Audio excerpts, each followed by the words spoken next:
विश्वविद्यालय के कुलपति दीक्षांत उपदेश पढ़ रहे थे। ये भारत के उपनिषद के, तैत्तिरीय उपनिषद के, मैं विस्तार से इस बारे में भारत के एक स्नातक के लिए क्या कुछ होना चाहिए जीवन में अच्छा बनने के लिए, उसका जीवन लोक के लिए, राष्ट्र के लिए समर्पित भाव के साथ कार्य करने वाला होना चाहिए। इसके लिए उन्होंने इस तैत्तिरीय उपनिषद के इन पंक्तियों को यहां पर अपने दीक्षांत उपदेश में कहा कि सत्यम वदः धर्मम चरः, सत्य बोलना और धर्म का आचरण करना है। धर्म का आचरण, धर्म उपासना विधि नहीं है, धर्म नैतिक मूल्यों का, सदाचार का और हमारे कर्तव्यों का एक पर्याय है, जो देश काल और परिस्थितियों से प्रभावित होकर के हम सबको सम और विषम परिस्थितियों में अपने कर्तव्य के प्रति लगातार आगाह करता है।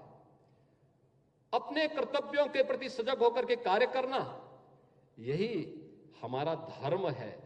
और वह भी राष्ट्र को साक्षी मान करके अगर हम कार्य कर रहे हैं तो सचमुच हम लोग अपने उन ऋषि परंपरा का, भारत की उस समृद्ध परंपरा का प्रतिनिधित्व करते हुए अपने आप को उसका उत्तराधिकारी कह सकते हैं, जिसने हजारों वर्ष पहले ये उपदेश उस कालखंड के भी युवाओं के लिए, उस समय के दीक्षित होने वाले स्नातक के लिए ये उपदेश उस समय रचे थे।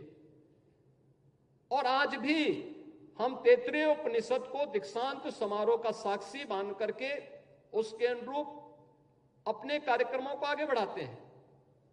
प्राचीन गुरुकुल की परंपरा में दीक्षांत समारोह एक समावर्तन समारोह के रूप में होता था।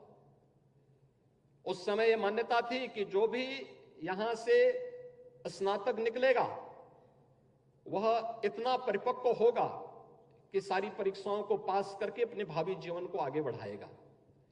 तो एक समावर्तन समारोह हुआ करता था। ये परीक्षा के पूर्व होता था, क्योंकि परीक्षा का मतलब अब तो उसको पास होना ही है, अपने भावी जीवन के राह पर आगे बढ़ना है। लेकिन इसका परिवर्तित रूप आधुनिक काल में दीक्षांत समारोह के रूप में, कॉन्वोकेशन के रूप में हम सबके सामने आया कि पास होने के बाद एक विशेष समारोह में डिग्री अवार्ड की जाए।